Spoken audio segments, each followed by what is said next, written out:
The news of Lord Velan's arrest spread like fire across the galaxy. The recording of his voice, the hidden weapon, and the duel in the ancient chamber had shocked the royal court. Some nobles stood with Princess Aurelia. Others stayed silent, watching and waiting. But Aurelia knew the truth.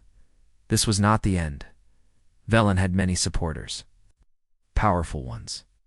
And now that he was locked away, they would act from the shadows, and they did not forgive betrayal.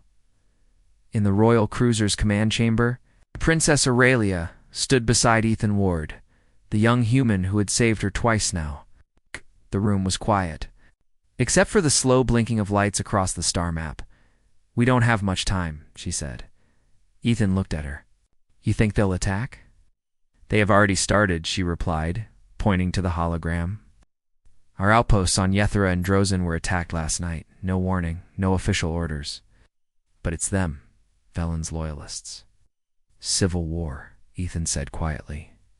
She nodded. "And they will come for me next. I am the last thing standing in their way." Ethan crossed his arms. "What's our plan?" She turned to him. "We run." That night, Aurelia called her closest allies Commander Sorrel, Tech Officer Juno, and 2 loyal guards. They met in the shadow hangar, a hidden part of the ship known only to royals. A small stealth shuttle waited there. Black, fast, and untraceable. "We're going to the neutral zone," Aurelia explained.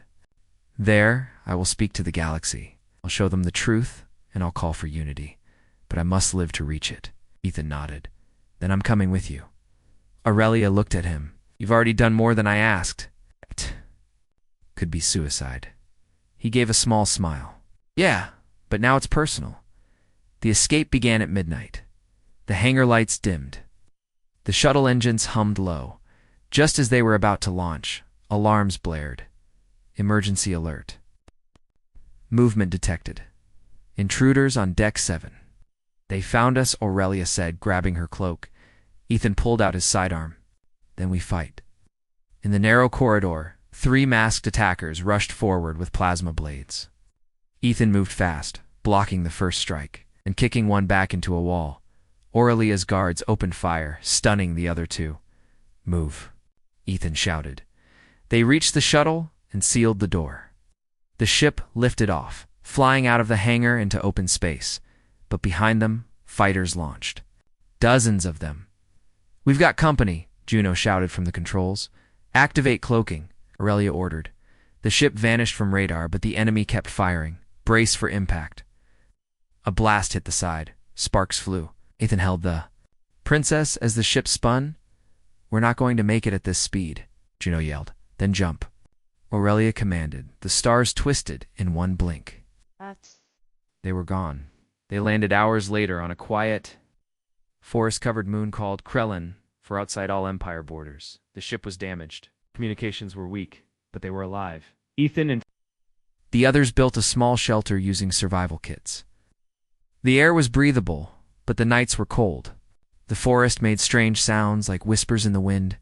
Still, it was peaceful. For now, one evening, Ethan sat beside a fire, staring at the glowing sky. Aurelia sat next to him, her long cloak around her shoulders. "Do you regret it?" asked, "saying I was yours?" She didn't answer for a moment. Then she said no. "I regret not doing it sooner." Ethan looked at her. "You lost your court, your power. You're running for your life." She turned to him. "And yet, I've never felt more free." He smiled. "I was just a soldier," he said. "Back home, nobody even noticed me. But now, you're more than a soldier now," Aurelia said softly. "You're part of something greater, something that could change everything." Ethan didn't speak. But inside, he felt something rise a fire he didn't know. He would protect her, no matter what came next. The peace didn't last. 3 nights later, the ground shook. Explosions in the distance. Ship arrived, black and full of weapons. "They found us," Juno shouted. "How?" Ethan asked. Aurelia answered, her voice calm. "They tracked the energy signature from our last jump. They knew I'd come here." Ethan stood, ready. "Then we fight again." "No," she said, "this time we run." "Toward them?" "What?" "They think we're weak. But we still have something powerful. The truth. If I can speak to the Galactic Council from the old broadcast station here, we can reach every world. Juno looked at her. That place is a war ruin, half destroyed. But it still works, she said. We reach it and send the message. The galaxy will see what Velen tried to do, and many will choose my side. Ethan stepped forward. Then let's move. They moved fast through the forest, dodging patrols. Ethan led the group, using heat vision goggles to scout ahead. Aurelia stayed close behind. The ruins came into view, an old tower made of black stone and steel, rising into the sky like a broken finger. Inside, everything was dead. Dust. Silence. But the control panel still worked. Juno connected the core. It'll take 5 minutes. Ethan heard footsteps outside. You've got to. The attack came fast. Enemy soldiers stormed the lower level. Aurelia and her guards held the stairs while Ethan and Juno worked on the panel. It's almost... Ready, Juno shouted. Ethan fired at the doorway. Hurry. A blast hit near Aurelia's arm. She fell, rolling behind a broken console. Princess? Ethan shouted. I'm fine, said, getting up. The screen blinked. Connection stable. Begin transmission. Aurelia stood in front of the camera, bruised but proud. I am Princess Aurelia of the Zelari Empire. I speak today not as a ruler, but as a daughter of peace. There are those in our empire who fear change, who choose war over unity. They tried to silence me, but I am still here. Outside, explosions rocked the tower. Enemy forces closed in. Ethan blocked the staircase. Firing his last shots, Aurelia continued, voice steady. I ask all who still believe in justice, stand with me, for peace, for truth, for the future. The screen blinked. Transmission complete. Signal sent. Juno smiled. We did it. Ethan pulled Aurelia close. Now we get out. The battle wasn't over, but their message had gone across the stars. From the ruined tower, Ethan and Aurelia escaped into the forest again, carrying hope on their backs. They had no army, no capital, but they had something stronger. They had the truth. And now, the galaxy was listening. The sun on Valari Prime was dull and red, hidden behind dark smoke clouds. The forward base stood like a metal shell in the middle of destruction. Inside, humans worked non-stop fixing weapons, treating wounds, sending orders. War didn't stop for anyone.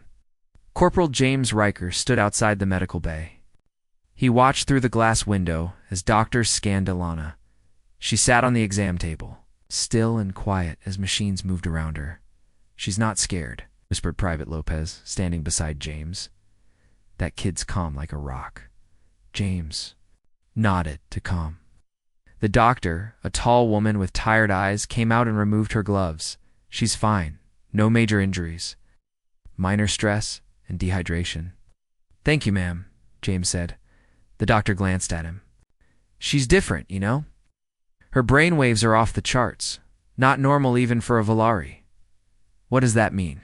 Don't know yet. Just be careful. James entered the room. Ela looked up at him. Can we go now? He nodded. Yeah, come on. Back in the bunkhouse, James set up a corner for her. He gave her a clean blanket, a stuffed toy someone donated, and his extra pillow. Is it okay? He asked. Isla nodded, soft. James smiled. Good. She watched him quietly. Will I stay here forever? Paused. I don't. No. But for now, yes. She looked down at the blanket. I don't want to be alone again. James sat beside her. You're not? I'm here. After a moment, she asked, Do humans dream? He nodded. Yes.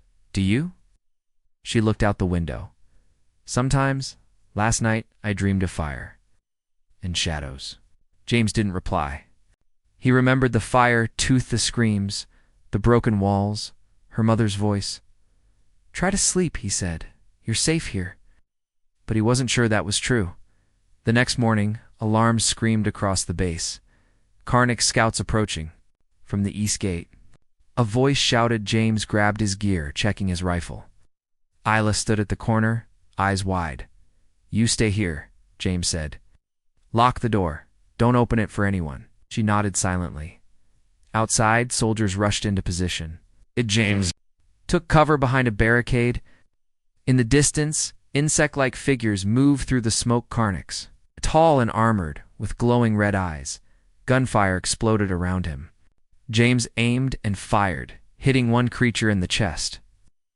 It fell, twitching. More came. "Watch the flanks." Lieutenant Marsh yelled.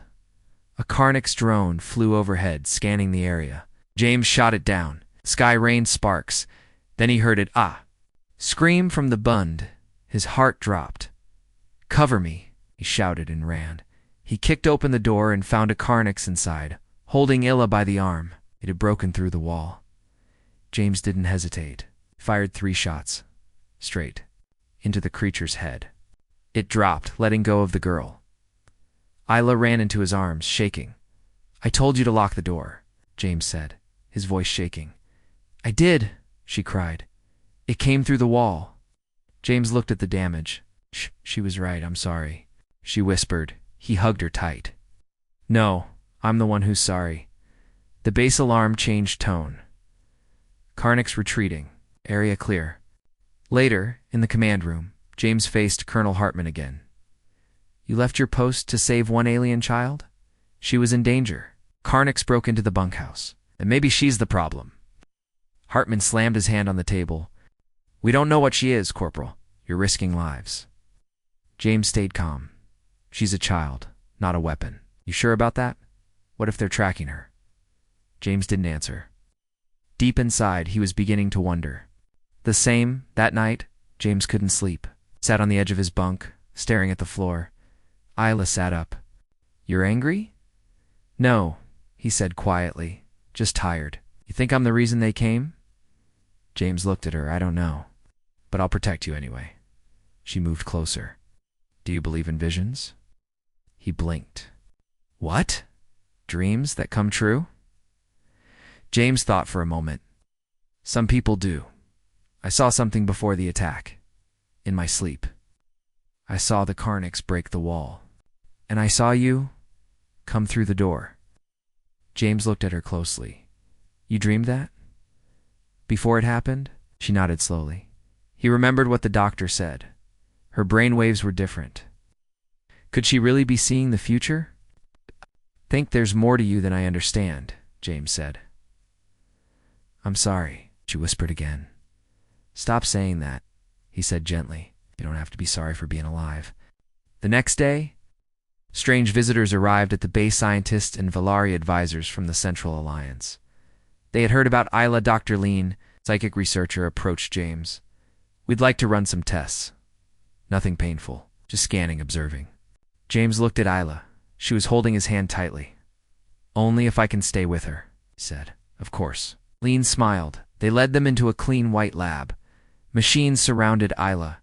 She sat still as energy waves moved over her head. James watched her carefully. "Her neural activity is incredible," one of the scientists whispered. "This level of processing is unheard of." "She's a seer," a Valari advisor said. "One of the last the Carnix capture seers. Use them, break their minds." James stepped forward. "She's not going anywhere. I won't let anyone hurt her." The Valari looked at him. "And you'd better keep moving, because if the Carnix knows she's here, more will come." Back at the bunkhouse, James packed his gear. "What are you doing?" asked Lopez. "We're leaving the base. They're turning her into a lab rat. She's not safe here." "Where will you go?" "To the Highlands." "Heard there's a sanctuary there. Old Valari tech, shielded zones." "The Carnix can't enter. That's just a rumor." "Maybe, but it's better than this." Lopez sighed. "I'll help you get out." James nodded. "Thanks." That night, under cover of darkness, James and Isla slipped past the guards. Lopez created a distraction on the far side of the base. They climbed into a supply truck and drove out into the wasteland. James glanced at the girl beside him. "We're going to be on the run for a while." Yala leaned against him. "That's okay, as long as I'm with you." James smiled. Your mother said your fate was with me. Maybe she was right. Illa pointed to the sky. Do you know what? I see what? Stars. Even through all the smoke, they're still there. James looked up. Tiny lights flickered through the clouds. Reminder that beauty still lives somewhere above the ashes. They drove on deeper into the unknown. The road was hard. The danger was rising. But so was the bond between a soldier and the child he had sworn to protect. His supply truck rumbled over cracked roads and silent hills. The land around them was dry and broken, burned by war and covered in ash. James gripped the wheel tightly, eyes scanning the horizon. Next to him, Isla sat wrapped in a blanket, her silver eyes half closed. They had been driving for hours. The base was far behind now. No more sirens, no more shouting. Just the sound of the engine and the soft wind blowing dust across the plains. Are you okay? James asked, glancing at her. Isla nodded slowly. Yes, it's peaceful here. James gave a short smile. It won't be for long. Once they know we're gone, they'll start looking. She looked up at him. I had another dream. James frowned.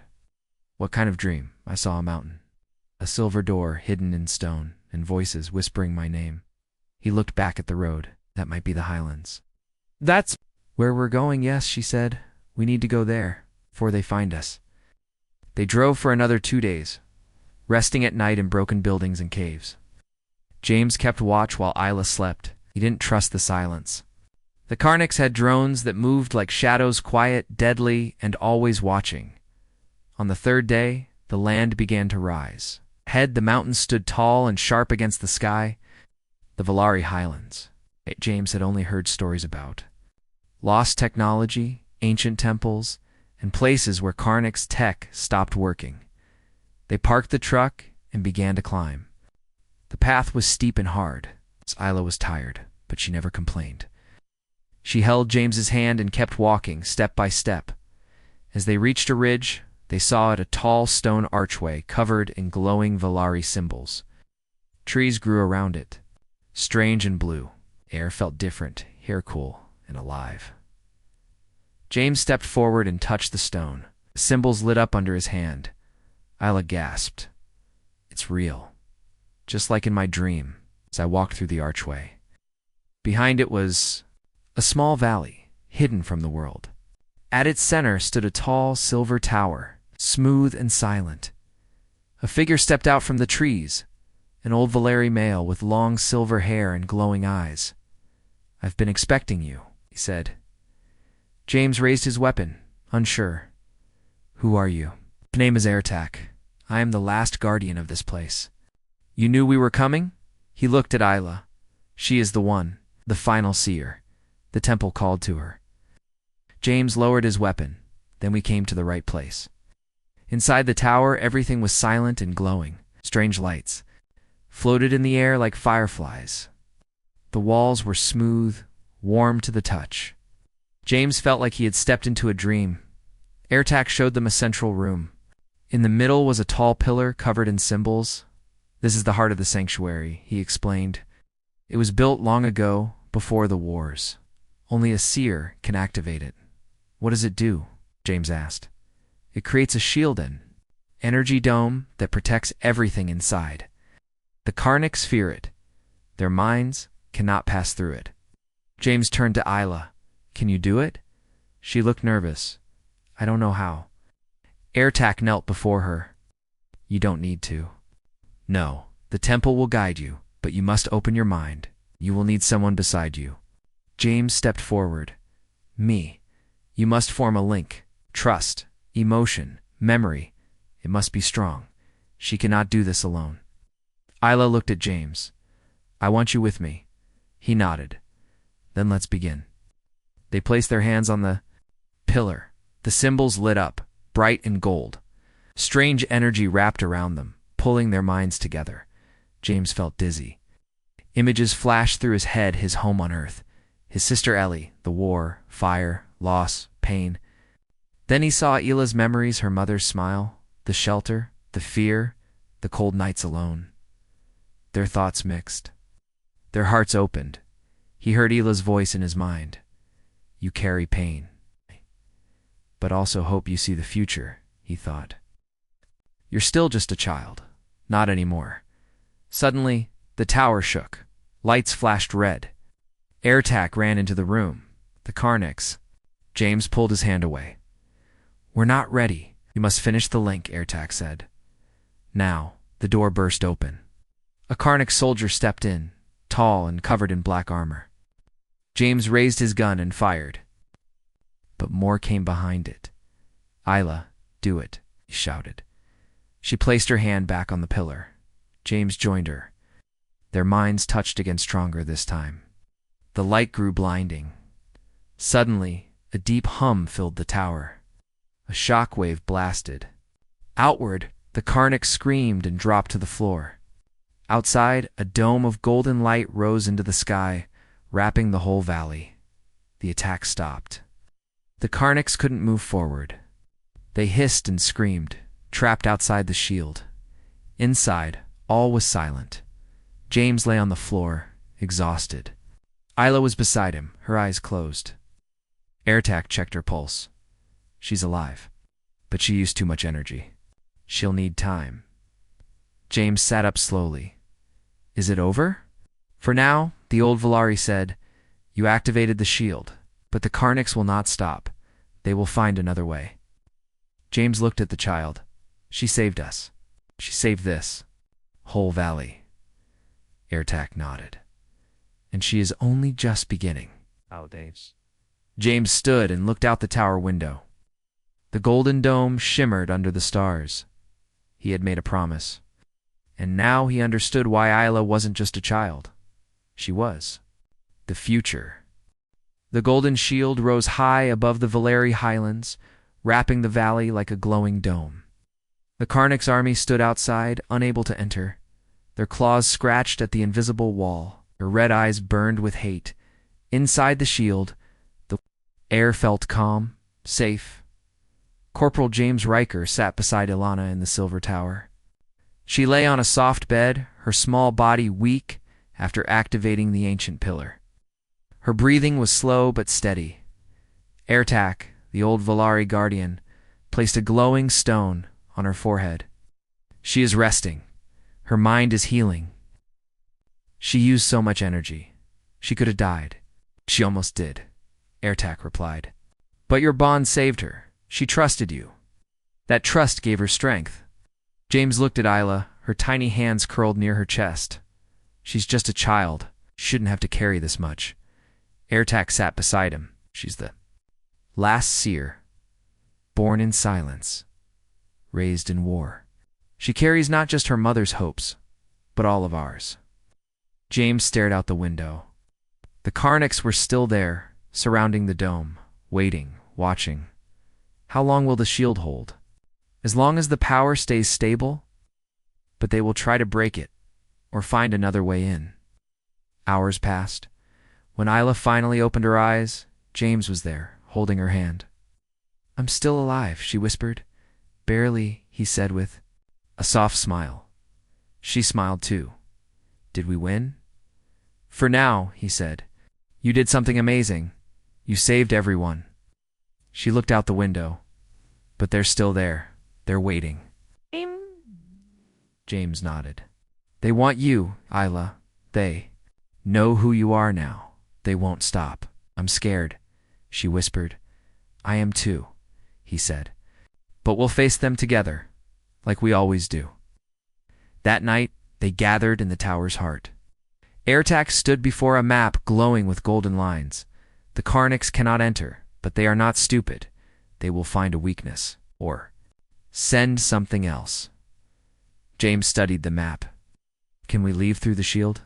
There is one way, Airtac said, pointing to a gate at the far edge of the valley. A hidden exit. If the shield fails, that's how you escape. Escape. James frowned.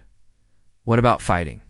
Airtac looked at Isla. She is not a soldier. She is a key. The Karniks want her for her visions for the secrets in her mind. If they take her, they will twist her, use her against us. James clenched his fists. Then we make sure they never get her. The next morning, Isla wandered the edge of the sanctuary. The grass here was soft and blue. Strange trees shimmered with light. Birds she had never seen sang in high branches. She stopped at a pool of water and looked into it. Her reflection stared back, small, tired, and different. Behind her, James approached. "Are you okay?" She nodded. "This place is beautiful, but I don't think it will last." He sat beside her. "Why do you say that?" "I had another vision," she whispered. "This time, it was you." James looked at her.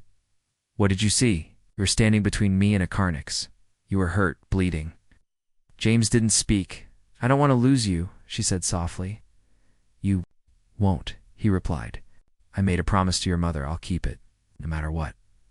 But what if I'm the reason you die?" He gently touched her shoulder. "Then I'll still be proud. Because protecting you is the most important thing I've ever done." Suddenly a loud hum shook the ground. Airtac ran into the courtyard. "They're doing something." Outside the shield. James and Isla followed him to the tower's edge.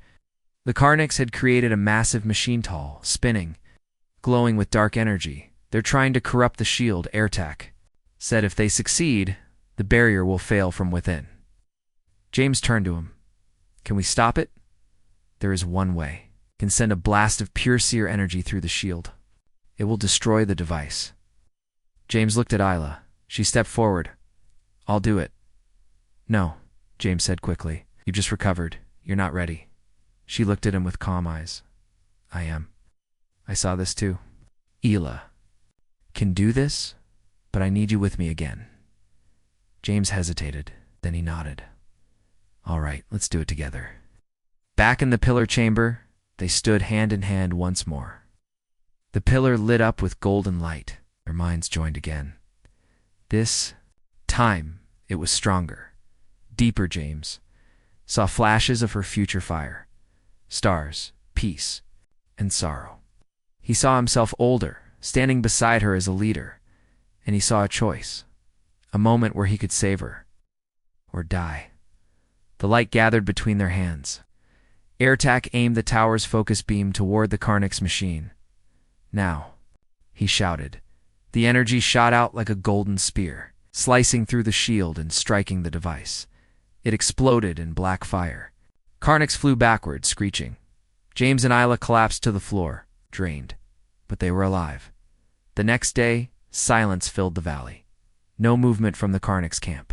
No more machines. No more attacks. "They're pulling back," Airtac said, "but they will return, and next time it will be worse." James stood beside Isla, watching the smoke rise far beyond the hills. "She's not safe here anymore, is she?" Airtac shook his head. "No, they will never stop hunting her." James looked down at the girl who had become his world. "Then I'll take her somewhere they can't reach." "There is a place," Airtac said. "On the edge of Valari. Space. A hidden colony. Peaceful.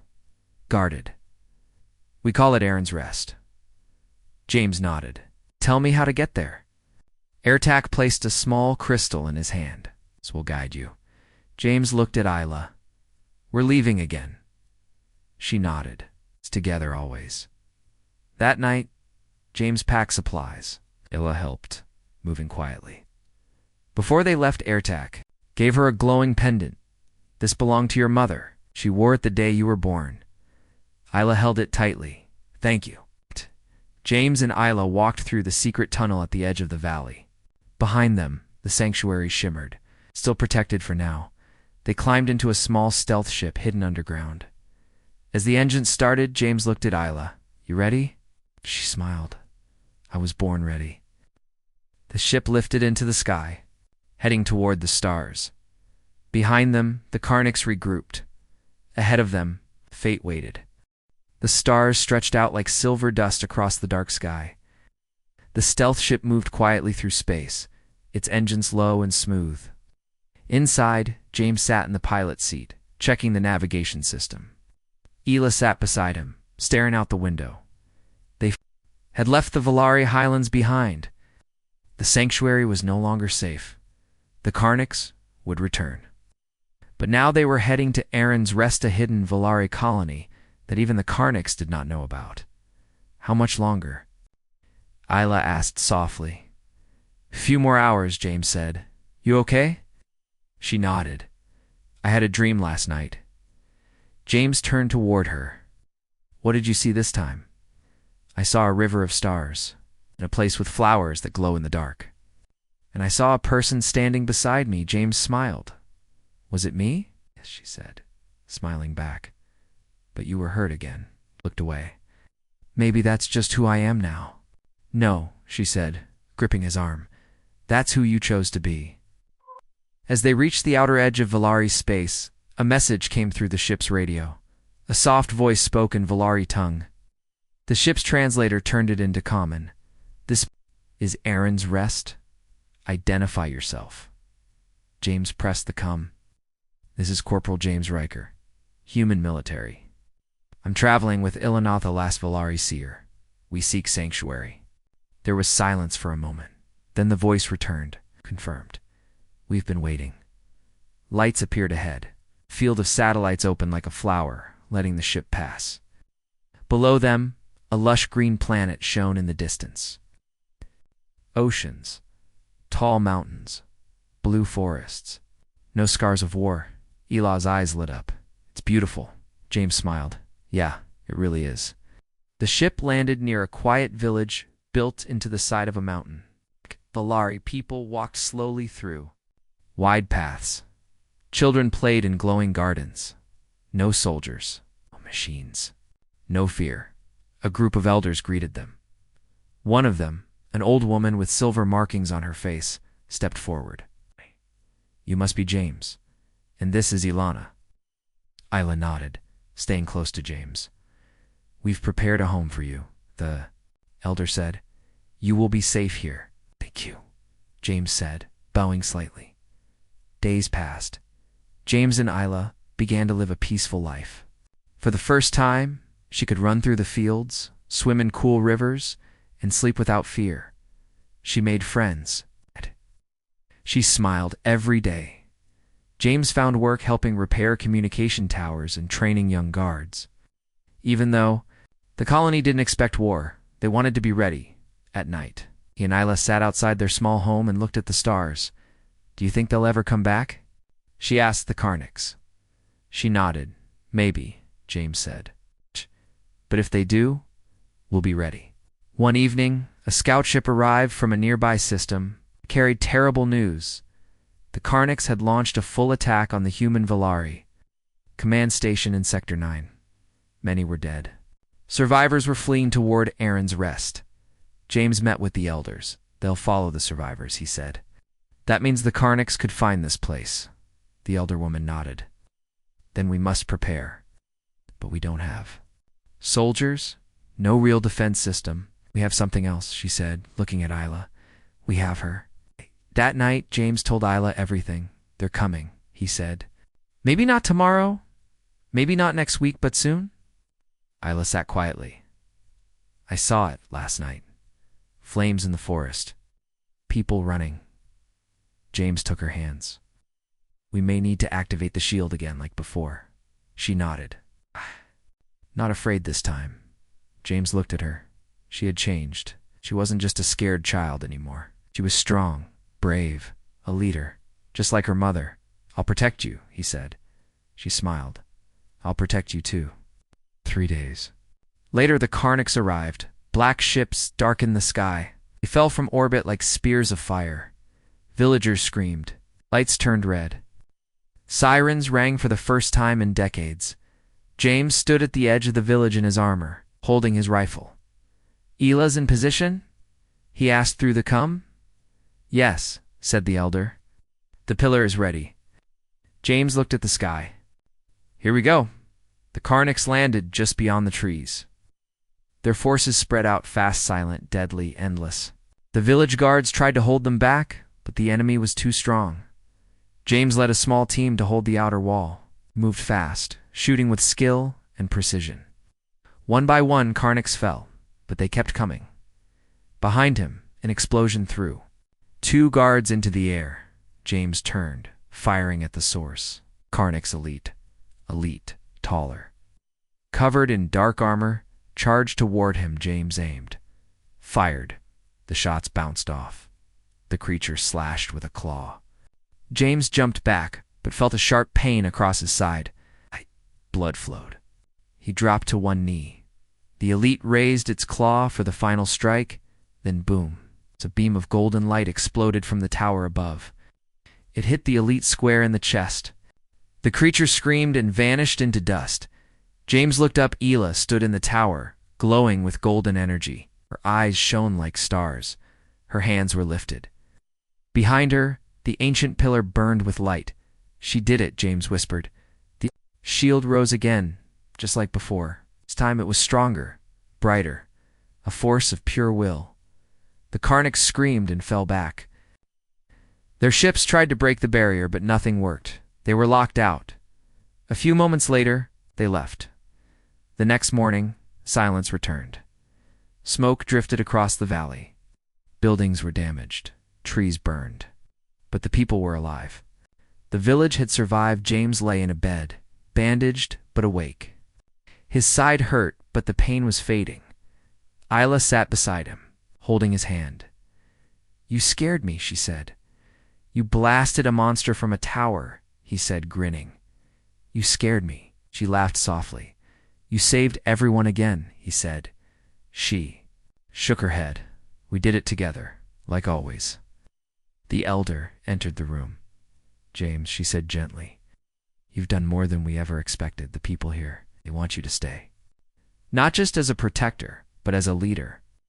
James looked at Isla. "What do you think?" "I think," she said with a smile, "my mother chose well." Months passed. Peace returned to Aaron's Rest. The shield stayed up, powered by Isla and a new generation of gifted children. James helped build new defenses, trained guards, and made sure the village stayed safe. One day, while walking through the fields, Isla turned to him and asked, "Do you remember what my mother said to you?" James nodded. "Yeah." She looked at me and said, "My daughter's fate lies with you, human." I froze, "But you didn't run." "No," he said. "I chose to protect you, and now." James looked at her, standing tall under the open sky, strong and full of light. "Now I see what she meant. It wasn't just your fate that changed. It was mine too." Ela smiled. "Then let's keep walking, together." And they dinned to a future they had made with courage, trust, and a promise kept across stars.